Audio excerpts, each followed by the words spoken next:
Ya muchachos, seguimos aumentando entonces en las estructuras más complejas del sistema nervioso central hasta llegar a lo que es el cerebelo, lo más parecido a los hemisferios cerebrales, y es por eso que en latín se le denominó cerebellum, que significa cerebro pequeño.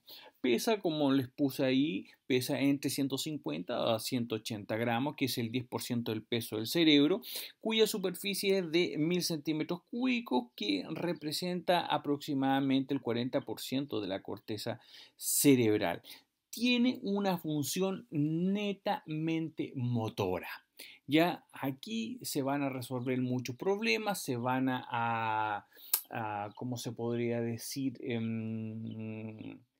Se van a colocar movimientos más finos, que movimientos muy robóticos que nosotros tenemos se van a hacer mucho más finos. Es por eso que cuando nosotros tenemos daño de lo que es el cerebelo, quedamos como robot muchas veces, depende el área obviamente que se produce el daño.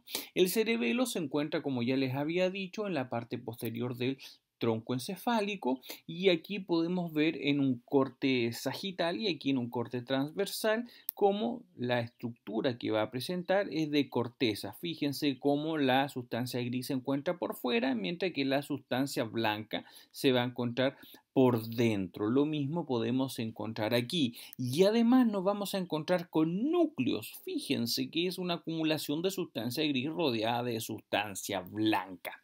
Ya, por lo tanto, es muy parecido a lo que vamos a encontrar en los hemisferios cerebrales. Aquí vamos a encontrar las diferentes caras que va a presentar el cerebelo. Si nosotros vemos de una cara superior, o sea, vemos así el cerebelo, si lo vemos aquí, a ver, de esa forma, ya vamos a ver de la cara superior. Si lo vemos de esa forma, ya lo vamos a ver de esta forma. Pero si lo vemos de la cara anterior, o sea, si lo vemos desde acá, ya nos vamos a encontrar con esas estructuras que son los pedúnculos cerebelares. ¿Ya? Ojo, pedúnculos cerebelares. ¿Qué son los pedúnculos? Son fibras que van a estar uniendo lo que es el cerebelo con el tronco encefálico. Ya, así que no preocuparse, que no es de mucha complejidad. Para poder entender entonces lo que es el cerebelo, hay que ver que tiene una forma como de mariposa, donde en el centro va a tener un cuerpo que se llama igual que en latín lombriz, o sea, vermis. Ya, y en la parte superior vamos a encontrar lo que es la escotadura superior, en tanto que en la parte inferior vamos a tener la vallécula cerebelar. Si nosotros nos fijamos, vemos que el cerebelo está conformado como por varias hojas, por eso que se denomina folias o folios, que en latín, adivinen qué significa, hojas. Y hay estructuras más profundas que se les va a denominar fisuras, que el cerebelo en realidad va a presentar varias fisuras que ya las vamos a ir viendo. Las alas, como podemos ver, o lo que es el cuerpo del cerebelo, va a tener estructuras que se le llaman los hemisferios cerebelosos. La estructura del hemisferio cerebeloso, que está aquí en rojito, que se encuentra más cerca al vermis, se le llama la zona intermedia o paravermis. ¿Ya? Y la parte después, ya que queda por fuera de la zona roja, se llama la zona lateral. Todo esto va a tener como una conformación de la función que tiene. Se habla que el vermis habla de estructuras más simples o más antiguas, la intermedia, que es el paleocerebelo, o sea, estructuras un poco más nuevas, y finalmente la zona lateral, que es la más grande. Ya como podemos ver ahí, ya son estructuras nuevas, lo que se llama el neocerebelo. Si nosotros hacemos un acercamiento, nos vamos a encontrar que vamos a ver diferentes fisuras. La fisura más fácil de ver es la fisura horizontal, que en esta no nos ayuda mucho, pero se encuentra justo en la línea horizontal, y la que vamos a ver acá. También tenemos la fisura primaria, que es muy importante porque nos va a estar separando lo que es el lóbulo anterior del lóbulo posterior.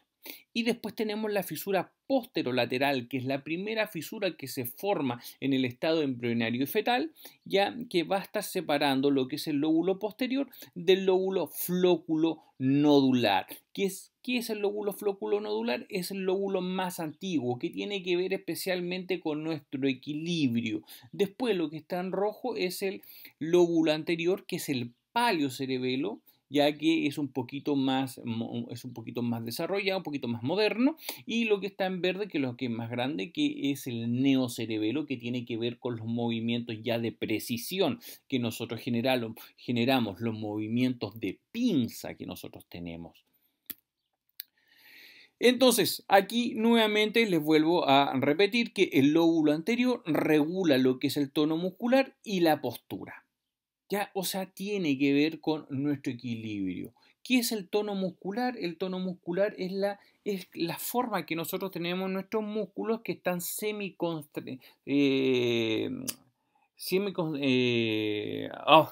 fue la palabra, pero que se encuentran más o menos duros. Ya cuando falta tono, el músculo se queda demasiado débil y no puede generar una contracción. Se encuentra semicontraído. Ahí está la palabra. Por lo tanto, tiene que ver el lóbulo anterior con nuestra postura. Después tenemos el lóbulo posterior, que tiene que ver con los movimientos más nuevos, que son los movimientos voluntarios automáticos o más finos, como yo les diría, como caso de un relojero, caso de un neurocirujano, o movimientos ya cuando ustedes lo hacen el examen de manejar, ese que está el psicotécnico, que uno de repente falla, ese nos ayuda mucho el lóbulo posterior. Y el más antiguo, como yo les había dicho, ya lo que es el lóbulo flóculo nodular, que tiene que ver netamente junto con lo que es el lóbulo anterior, ya que es el equilibrio, lo que es el arquicerebelo, lo más antiguo que nosotros podemos encontrar. Por eso que en comparación, nosotros lo teníamos bastante pequeño. Otros animales como los ratones o no sé, no se me ocurre otro animal, lo tiene mucho más desarrollado y por eso tiene un equilibrio mucho mejor que nosotros, que nos tropezamos con una piedra. O de repente una hormiga cabezona, o sea, el equilibrio que tenemos, aparte no nos ayuda mucho, que somos bípedos, ¿ya? Los otros son cuadrúpedos o tienen 6 pies, vaya a saber uno. Así que no nos quejemos mucho. Aquí tenemos, fíjense, un corte, justo un corte sagital, justo en la vermis, donde podemos ver que tiene una forma de árbol. Eso se denomina como árbol de la vida o árbol vitae, ¿ya? En donde ahí podemos ver la sustancia blanca y la sustancia gris en forma de corteza. La organización interna que nosotros vamos a encontrar en el cerebelo es que tiene 3 capas. Va a presentar una capa más externa que se llama la capa molecular, que es la capa que presenta menos neuronas. Va a tener solamente 2 neuronas, que son las neuronas en cesto y las neuronas en estrella. La capa media solamente vamos a tener un tipo de neurona, pero no una neurona muy grande, que se llama las células de Purkinje, cuyas dendritas las deriva directamente hacia la capa molecular, en tanto que el axón lo tira hacia la capa más profunda, que es la capa granulosa, que es la capa donde hay mayor cantidad de células, que se llaman, adivinen esas células, granulosas. Ya, por lo tanto, a diferencia de lo que vamos a encontrar en lo que son los hemisferios cerebrales, donde la mayoría de las porciones van a tener 6 capas de neuronas, en el cerebro solamente tenemos 3 capas. Ya la capa molecular, las células de Purkinje y las células granulosas. Además de esto nos vamos a encontrar con núcleos cerebrales. Recuérdense, núcleo, acumulación de sustancia gris rodeada de sustancia blanca, como tenemos aquí en el medio, ya donde vamos a tener la sustancia gris rodeada de sustancia blanca. Lo que se encuentra más al centro son 2 núcleos que se llaman los núcleos fastigiales, que tienen que ver con el arquicerebelo. Y como les acabo de decir, arquicerebelo está relacionado con el equilibrio. Después, hacia los lados, tenemos estas 2 estructuras que pareciera que fueran 2 núcleos, pero en realidad es uno solo que tiene una forma de S, pero con el corte transversal pareciera que fueran 2 núcleos, que se llama el núcleo globoso. Recibe fibras del paliocerebelo, por lo tanto tiene que ver con la postura y el tono muscular. Al igual que el que se encuentra al lado, que es el núcleo emboliforme, que es exactamente lo mismo, se lleva muy bien ya con el núcleo globoso, ya por lo que tiene que ver con el tono muscular y la postura.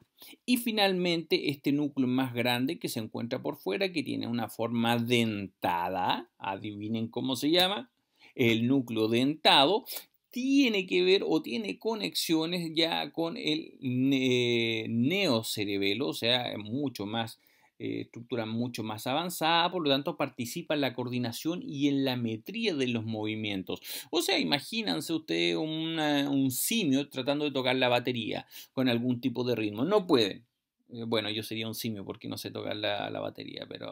no, pero otro ejemplo. Entonces, el ejemplo se entiende, ¿no?